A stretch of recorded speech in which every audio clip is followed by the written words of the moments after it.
এক মাস আগে ভেঙেছে আদিত্য অনন্যার সম্পর্ক, কিন্তু 2 বছরের প্রেমে কাটা হয়ে দাঁড়িয়েছে কে? 1.5 মাস আগে অনন্ত আম্বানির জামনগর অনুষ্ঠানে জুটিতে গিয়েছিলেন। বলিউডের সমস্ত হাই প্রোফাইল পার্টিতেও একসঙ্গে নজর কাটতেন আদিত্য অনন্যা। একসঙ্গে ছুটিও কাটিয়েছেন বিদেশে বহুবার। এমনকি চাঙ্কি কন্যাকে দেখলেই রসিকতা করে নাইট ম্যানেজার আদিত্যর কথা জিজ্ঞেস করতেন পাপারাজ্জিরা। প্রথমটাই রাগ ঢাক করলেও পরে একেবারে খুল্লা প্রেমের জোয়ারে ভেসেছিলেন তারকা জুটি। তবুও কেন আদিত্য অনন্যার 2 বছরের সম্পর্ক ভাঙলো? গত 1 মাস আগে আদিত্য অনন্যার সম্পর্কে ফাটল ধরেছে। সবই ঠিকঠাক চলছিল তাদের মধ্যে।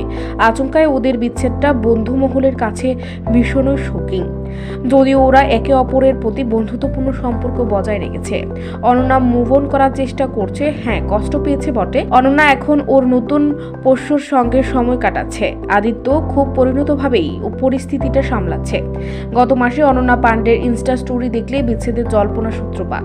অভিনেত্রী লিখেছেন, যদি সে সত্যিই তোমার হয়ে থাকে তাহলে তুমি যতই দূরে ঠেলো না কেন সে ফিরবেই তোমার কাছে, নইলে তোমাকে ভবিষ্যতের জন্য শিক্ষামূলক পাঠ দিয়ে যাবে। আদিত্য অনন্যা 2 বছরের সম্পর্ক একাধিকবার সংবাদের শিরোনামে এসেছে। রাত বিরেতে তাদের লুকিয়ে ডেটিং এ যাওয়ার ছবিও ধরা পড়েছিল পাপারাজ্জিদের ক্যামেরায়। অনন্যার বাবা চাঙ্কি পান্ডেও বেজায় পছন্দ ছিল আদিত্য রায় কাপুরকে।